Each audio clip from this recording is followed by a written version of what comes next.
ඉතින් අද අපි බලමු රසම රස පිලින් කරි එකක් හදාගන්න විදිහ. ඉතින් මුලින්ම මේ වගේ පිලින් ටිකක් අරගෙන හොඳට සෝදලා පිරිසිදු කරගන්න ඕනි. ඊට පස්සේ අපි මේක මේ පේනවා වගේ දෙකට කපා ගන්න ඕනි. මේ කපාගත්ත බිලින් ටික ලුණු සහිත වතුරට අපි දාගන්නවා. මෙතනදී ලුණු ටිකක් වැඩිපුර එකතු කරගන්න.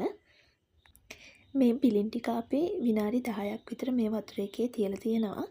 විනාඩි 10කින් විතර පස්සේ අපි මේකේ වතුර ටික හොඳින් මිරිකලා අයින් කරගන්න ඕනේ. මේ පේන විදිහට හොඳට මිරිකලා වතුර ටික අයින් කරගන්න ඕනේ.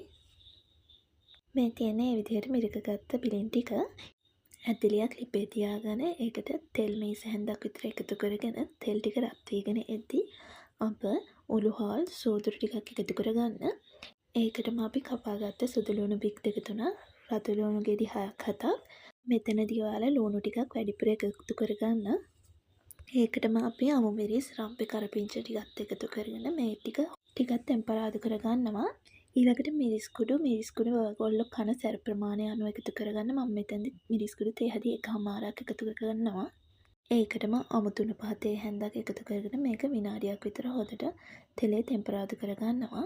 ඊට පස්සේ අපි බිලින් ටික එකතු කරගෙන හොඳින් මිශ්‍ර කරගන්න. ඒකටම අපි සීනි ටිකක් කා ටිකක් එකතු කරගෙන ආයෙ හොඳට මිශ්‍ර කරගන්නවා. ඊට පස්සේ උකු මිටිකිරි එකතු කරගන්න ඕනේ. මේක සාමාන්‍යයෙන් වැහෙන ගානට වඩා ටිකක් අඩුවෙන් එකතු කරගන්න. ඊට පස්සේ අපි රස අනුව ලුණු එකතු කරගෙන මේක අඩු වින්දරේ විනාඩි 10ක් 15ක් උයා ගන්න. මේ පෙන්නන ගාන වගේ වෙද්දී අපිට මේක ලිපෙන් බා ගන්න පුළුවන්. බබාලා හම්බෙන්න ඉන්න අම්මලා නම් මේ කරියට ගොඩාක් කැමති වෙයි. ඉතින් මේ රසම රස බිලින් කරි එක ඔයාලත් හදලා බලන්න. ගිහින් එන්න. සුබ දවසක්.